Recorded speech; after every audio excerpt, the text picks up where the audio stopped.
नमस्कार दोस्तों, मैं आपके साथ हूं सुनील बॉबी और आप इस समय देख रहे हैं अपना खास कार्यक्रम बिहार समाचार, जहां हम खबरें लेते हैं पंचायतों से, गांवों से, विद्यार्थियों के लिए और शिक्षकों के लिए, आम लोगों के लिए, खास लोगों के लिए खबरें शिक्षा, रोजगार, पंचायत, गांव से लेकर राजनीतिक हलचलों तक आपको करते हैं अपडेट।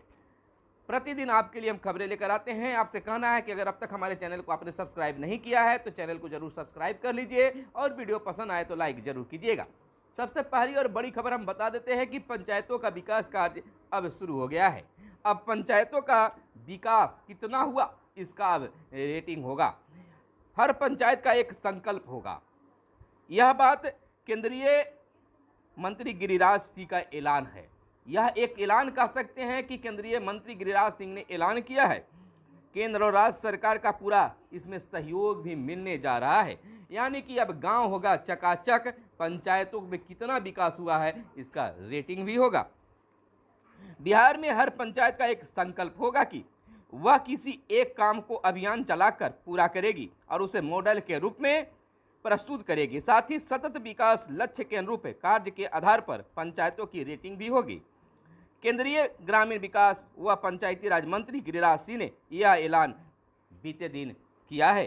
और दूसरी ओर अगर बात कर लेते हैं राजनीति की, तो राजनीति के अध्याय में एक और अध्याय जोड़ने जा रहा है प्रशांत किशोर का। प्रशांत किशोर अब धीरे धीरे बिहार की राजनीति में डुबकियां लगाना शुरू कर चुके हैं। हालांकि अब पहली बार नहीं है, लेकिन फिर भी एक नई शुरुआत हो रही है। 2 अक्टूबर से बिहार यात्रा पर निकलेंगे प्रशांत किशोर। सब तय करेंगे तो पार्टी भी बनाई जाएगी, उनका कहना है। 3000 किलोमीटर पदयात्रा करेंगे पीके। पश्चिमी चंपारण के गांधी आश्रम से शुरू होगी यह पदयात्रा। जन सुराज की परिकल्पना के बारे में लोगों को बताएंगे खास रूप से। आपको बता दें कि रणनीतिकार यानी कि चुनाव जिताने का इनका एक श्रेय रहा है। एक चर्चा रहा है कि जिनके साथ रहे हैं उन्हें चुनाव जिताया है। चुनाव जिताना और चुनाव लड़ना बहुत बड़ा फर्क होता है, लेकिन फिर भी इस पर हम विशेष कुछ नहीं कहेंगे। खबर जो है उस खबर को मैं बता देता हूं। रणनीतिकार प्रशांत किशोर यानी पीके 2 अक्टूबर से बिहार की यात्रा पर निकलेंगे। वह 3000 किलोमीटर पदयात्रा करेंगे। इसकी शुरुआत पश्चिमी चंपारण के गांधी आश्रम से होगी। बीते दिन पटना में ज्ञान भवन के एक हॉल में आयोजित प्रेस कॉन्फ्रेंस में उन्होंने इसकी घोषणा भी कर दी है। उन्होंने कहा है कि पदयात्रा के दौरान वह बिहार के गांव, शहर और गली तक पहुंचेंगे। लोगों को जन सुराज की परिकल्पना और इसकी सोच के बारे में बताएंगे। इस विषय पर उनसे उनका विचार लेंगे। भविष्य के बारे में उनकी अपेक्षाओं को समझाने का प्रयास करेंगे।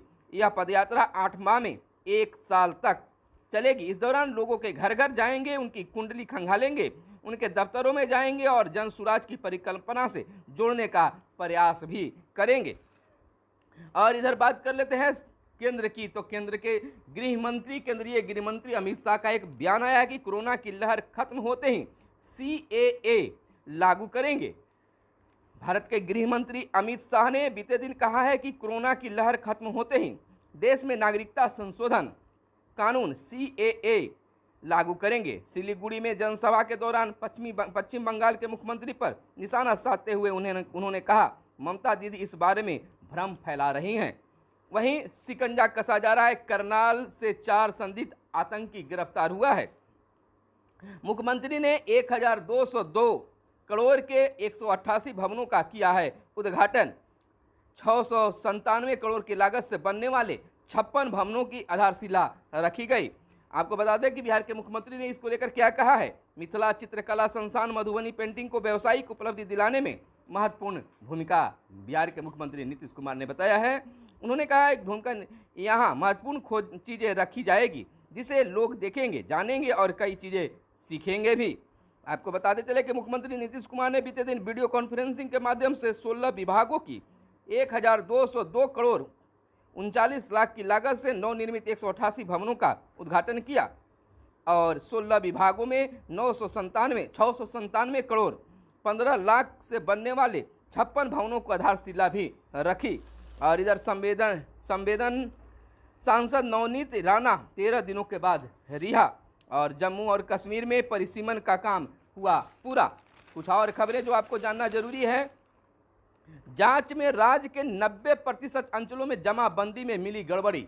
जैसा कि आप जान रहे थे कि पिछले महीने से ही गांव स्तर से जांच की प्रक्रिया शुरू हुई है। हालांकि अभी इधर थमता हुआ नजर आ रहा है। जहां विद्यालयों की जांच हुई, आंगनबाड़ी की जांच हुई, पंचायतों की जांच हुई, तो प्रखंड कार्यालय, अंचल कार्यालय की भी जांच हुई है। जहां 90% अंचलों में जमाबंदी में गड़बड़ी पाई गई है। 2-2 हजार से अधिक आवेदन है लंबित। कई अंचलों में दाखिल खारिज रसीद की गड़बड़ी आम, किसी में रकबा शून्य तो किसी के नाम गलत। अधिकारी कर्मियों की कमी और सर्वर की गड़बड़ी को पर फोड़ रहे हैं ठिकरा। यह हमेशा देखा जाता है कि कर्मचारी जो हैं दखल खारिज जैसे कार्य को भी लटका के रखते हैं। यह एक सामने आया है कि इस तरह से जमाबंदी में कई तरह की गड़बड़ी भी देखने के लिए मिल रहा है। इधर बिहार के मुख्यमंत्री नीतीश कुमार ने कहा है कि सड़क पुल की देखरेख पर ध्यान दे। अधिकारी खास निर्देश दिया है अधिकारियों को कि सड़क और पुल पर विशेष ध्यान दिया जाए। बिहार के मुख्यमंत्री नीतीश कुमार ने कहा कि पटना में सम्राट अशोक कन्वेंशन केंद्र का निर्माण कराया गया है, जिसे ज्ञान भवन और 5000 की क्षमता वाला बापू सभागार है। दुनिया में इस तरह की कोई भी सभागार नहीं है। ऐतिहासिक चीज़ों को जानने के लिए सभ्यता द्वार का निर्माण कराया गया। सम्राट अशोक कन्वेंशन केंद्र में सम्राट अशोक की एक सांकेतिक प्रतिमा लगाई गई है। सीएम वीडियो कॉन्फ्रेंसिंग के जरिए नवनिर्मित 188 भवनों का उद्घाटन करने के बाद कार्यक्रम को संबोधित कर रहे थे। इधर इंटर की बात अगर कर ले, अगर शिक्षा जगत की बातें कर ले, तो छात्राओं के लिए इंटर में 2.5 गुनी बढ़ेगी अब सीटें। 8 लाख से अधिक सीटों पर छात्राओं को इस बार मिलेगा दाखिला। 3,15,000 छात्रों ने पिछले वर्ष लिया था दाखिला और 5,946 कॉलेज स्कूलों में होगा नामांकन। मिलेगा 10 विकल्प, यानी ऑनलाइन आवेदन के समय ही छात्राओं को कॉलेज और स्कूल का विकल्प देने का मौका मिलेगा। इसके लिए 10 कॉलेज या स्कूल का विकल्प दिया जा सकता है। 3 चरण में मिलेगा मौका। ऑनलाइन आवेदन के बाद बोर्ड द्वारा मेधा सूची जारी की जाएगी। 3 चरण में मेधा सूची जारी की जाएगी। इसमें जिसका नाम आएगा उन्हें पहले नामांकन का मौका भी मिलेगा। और इधर लगातार बिहार में मौसम का मिजाज बदलता रह रहा है। झमाझम बारिश से मौसम हुआ सुहाना, पारा गिरा।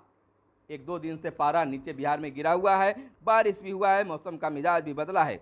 झमाझम बारिश और तेज आंधी के बाद राज्य के अधिकतम जिलों में मौसम सुहाना हो गया है। अधिकतम शहरों में अधिकतम तापमान में 2 से 3 डिग्री की गिरावट दर्ज की गई है, जबकि कई जगहों पर आंधी पानी से जनजीवन पर काफ़ी असर पड़ा है। और 50 दिन बाद पटना में हुई बारिश, लोगों ने ली राहत की सांस। और कैसा रहेगा अगले 2 दिन का मौसम, इसको भी बता देते हैं। मौसम बिंदुओं के अनुसार अभी पूर्वा और दक्षिण पूर्वा का प्रभाव फिलहाल जारी रहेगा। सूबे में 2-3 दिनों तक मौसम सुहाना रहेगा और तापमान में विशेष बदलाव के आसार नहीं बताए जा रहे हैं। बारिश की गतिविधियां दक्षिण बिहार की ओर कम रहेगी, लेकिन उत्तर बिहार में कुछ कुछ जगहों पर आंधी पानी की स्थिति बनी रहेगी। और राज्यसभा में 1 सीट के लिए मतदान 30 तारीख को होगा। उपचुनाव बिहार से राज्यसभा की 1 सीट रिक्त सीट के लिए उपचुनाव 30 मई को होगा। निर्वाचन आयोग ने बीते दिन राज्यसभा सदस्य रहे डॉक्टर महेंद्र कुमार की मृत्यु के कारण रिक्त सीट पर उपचुनाव की घोषणा भी कर दी है। और 3 IAS अफसरों का तबादला, 1 को प्रभार। भारतीय प्रशासनिक सेवा के 3 अफसरों को तबादला किया गया है, जबकि 1 को अतिरिक्त प्रभार सौंपा गया है।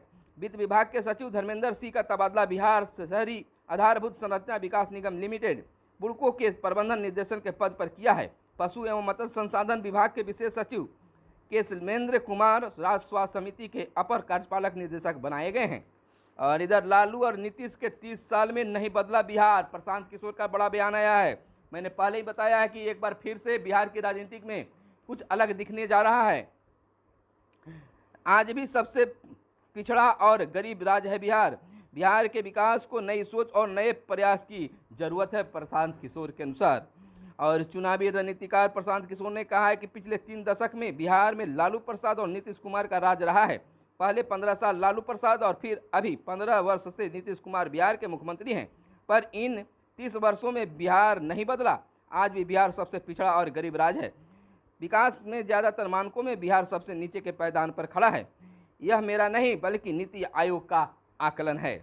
और जाति से ऊपर उठकर लोग वोट करते हैं। जिन्हें यकीन नहीं है वो मुझे मौका दें।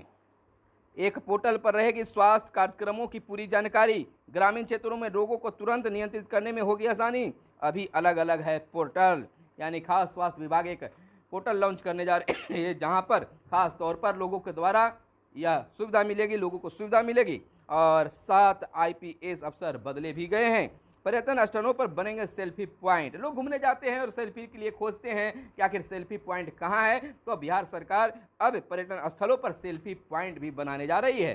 तो यह थी आज की खास कार्यक्रम बिहार समाचार में। तो बिहार समाचार में आज बस इतना ही, फिर मिलते हैं अगले वीडियो में। तब तक के लिए दीजिए इजाजत। धन्यवाद। जय हिंद, जय भारत, वंदे मातरम।